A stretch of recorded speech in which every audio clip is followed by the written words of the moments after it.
Whoa! Apparently the officers were left in the dark about Titanic's ability to make the jump to light speed. We're at full speed, Mr. Morrow, at 21,000 knots. Hey guys, Addicted Ace here, and welcome back to the channel in episode 3 of our playthrough of Titanic Adventure Out of Time. Without further ado, let's get after it. In the last episode, we got the Rubaiyat of Omar Khayyam. In this episode, we'll be going after the painting. But before we can do that, we need to go back to the Cafe Parisien and grab Colonel Zeidel's pipe that he left on the table that we did not grab in the last episode. So we've got that. Now we will make our way to the purser's office.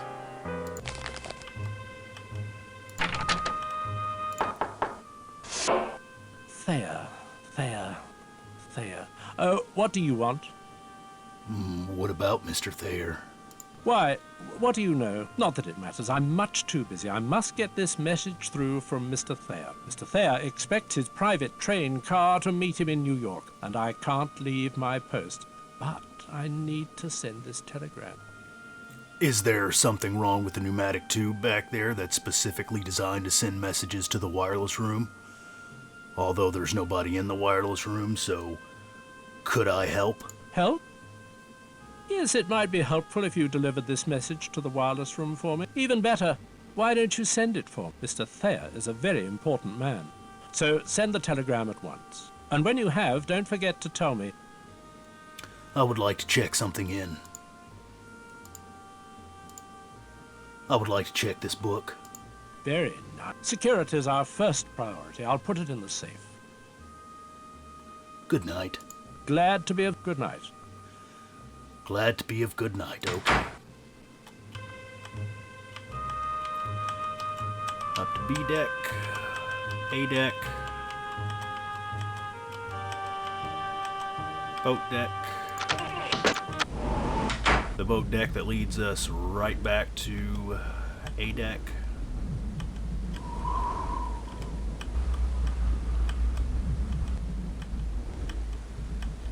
Just really fly along here. I'm gonna stop up here, pick up these binoculars. Quick. I've tracked Zeitel and Sasha to the ship's stern. They're having a rather heated conversation. See if you can listen in. I'll track their movements. Ho ho gossip.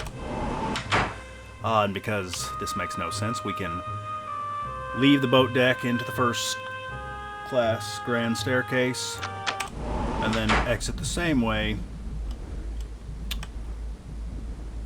onto A deck. We've a problem, Zeidel. Which is? The Rubaiyat. It was not at your drop point. You are sure? Most definitely. But I put it there myself. What happened? There's a third party on board. An agent working against you. Against us. How do you know? My servant saw them at the drop. They now have the Rubaiyat. This could ruin me, Zeidel, if I were found out. We should take precautions. What about the painting? Did your associate bring it up from the cargo hold? No, I don't have it. No? But I put it there myself. Sasha, I've discovered a traitor.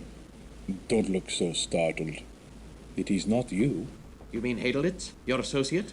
No longer my associate, I am afraid. Willie was an intellectual. And intellectuals aren't smart enough for espionage. Now, I must recover the painting and its plans. I fear this third party may already have possession of it. And Hadelitz? Thank you for asking. Willie will bring no further harm to the fatherland, I assure you. Let us plan. Oh, gossip and eavesdropping. Daisy was right. I am a naughty thing. Officer Morrow. Good evening. Third Officer Morrow here. I am sorry, but this is the officers' promenade.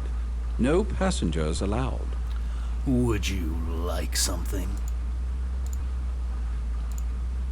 Would you like these binoculars? Ah, my binoculars. Thank you. Borrowed them from Fleet earlier tonight. He's up in the crow's nest. Hope he has another pair with him. Oh, guess I left them somewhere. Thanks again. Oh, that's funny. I found binoculars, and you just hope there's a pair in the crow's nest. Not that Frederick Fleet and Reginald Lead wouldn't use them for anything other than staring at Jack and Rose in the middle of their makeout sesh instead of the iceberg right in their lustful faces. I swear, between the engineers, the pursers, the wireless operators, and this asshole, I'm not near as shocked Titanic hit an iceberg and sank so much as I am that she managed to make it out of the frickin' harbor. Good night, Officer Morrow. Good night.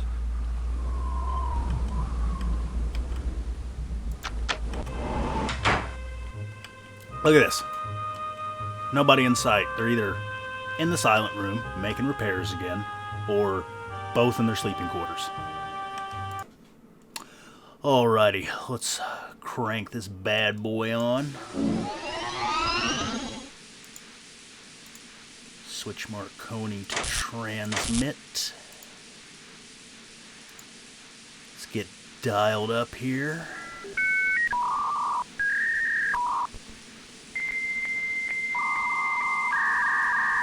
There we go.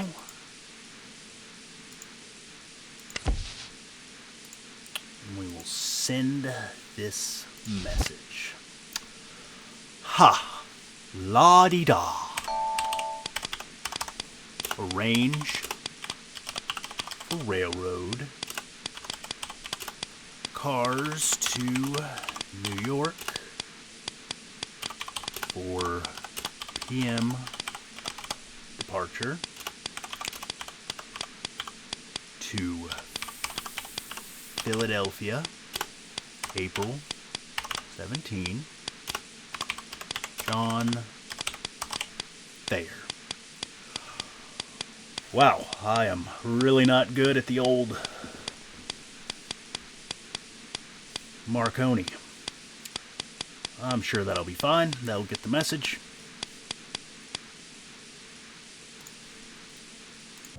Alrighty, took care of that.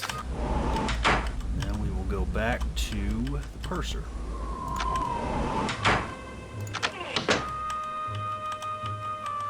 A deck, B deck, C deck. Yes, can I help you?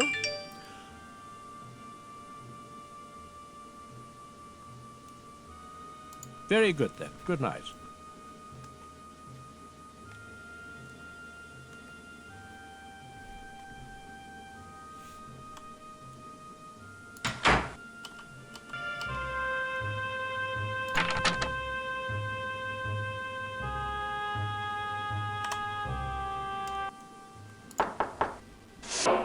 Yes, can I help you? I sent Mr. Thayer's telegram. You sent it? Marvelous. I was afraid you'd... Mr. Thayer will be most grateful. Shall I tell the Thayers? And let them think the purser's not doing his job. I am the purser, and as purser, I am the one who looks after the passengers. Mr. Thayer is vice president of the Pennsylvania Railroad, and it is I who shall inform the Thayers that their train will be waiting. So, if you'll excuse me... Take a look here at the cargo manifesto.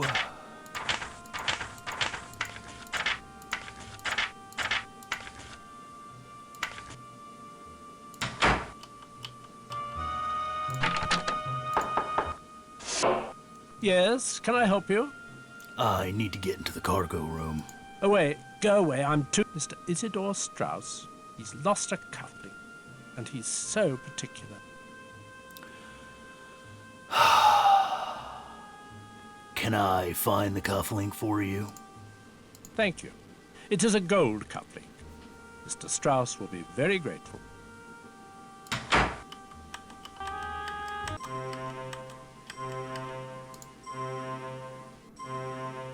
Hello there. You again. You'll never guess who I saw earlier. The man himself, Isidore Strauss, the owner of Macy's department store, standing right over there. Haymakers is a fine shop, but Macy's, man, that's the big... But just as I was readying myself to make an introduction, he leave. You seen him? Where was he sitting? At the foot of the stairs, with his... Let me know if you see him, will you? Aha. Gotcha.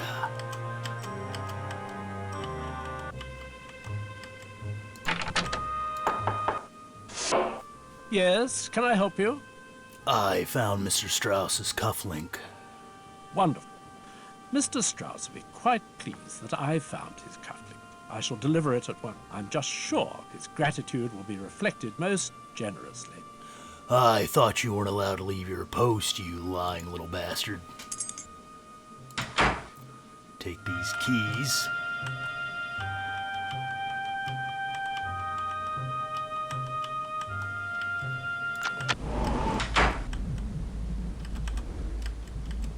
Off to the cargo hold.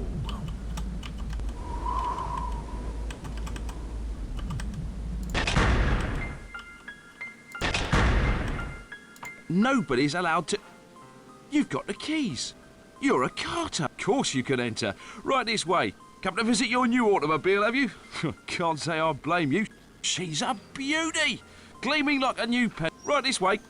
Mind your head, it's dark in there. You'll find your way from here.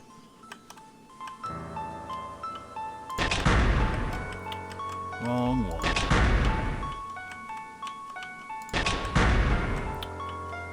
Oh. Glad we got here before Jack and Rose did.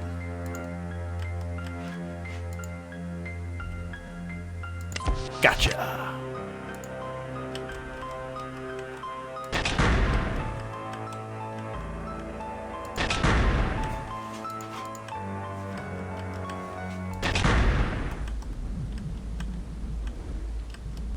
Take this back to the purser.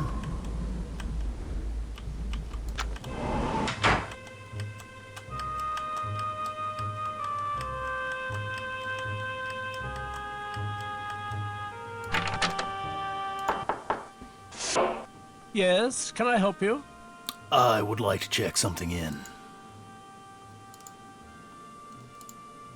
I would like to check this painting. A painting, is it? I'll put this in the safe. Although, somewhere on this vessel, an even better painting is being made in the deck just above. That's all then, is it? Good night. It's a nudie painting. Alright, next we're gonna go after the necklace. But before we do that, we're gonna go have a little fun in the wheelhouse.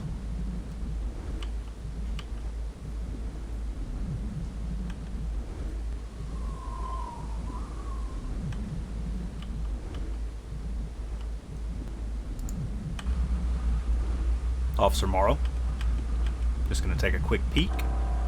And he lets us waltz right in here, and wouldn't you know it, not a soul in sight. What we have here? Boiler room! Boiler 7 reporting. I'm pretty sure Titanic had 6 boiler rooms, not 7. What's this thing on autopilot? Let's rectify that situation. I'm sure they won't mind. I did fix their engines and operated their Marconi. Whoa! Apparently the officers were left in the dark about Titanic's ability to make the jump to light speed. We're at full speed, Mr. Morrow, at 21,000 knots. Will this turn out badly? Will we get the necklace? Will Titanic be covered in the vomit of passengers after our escapade in the wheelhouse? Will I stop talking like this? Find out in the next episode. Like, comment, subscribe, or I'll get ya.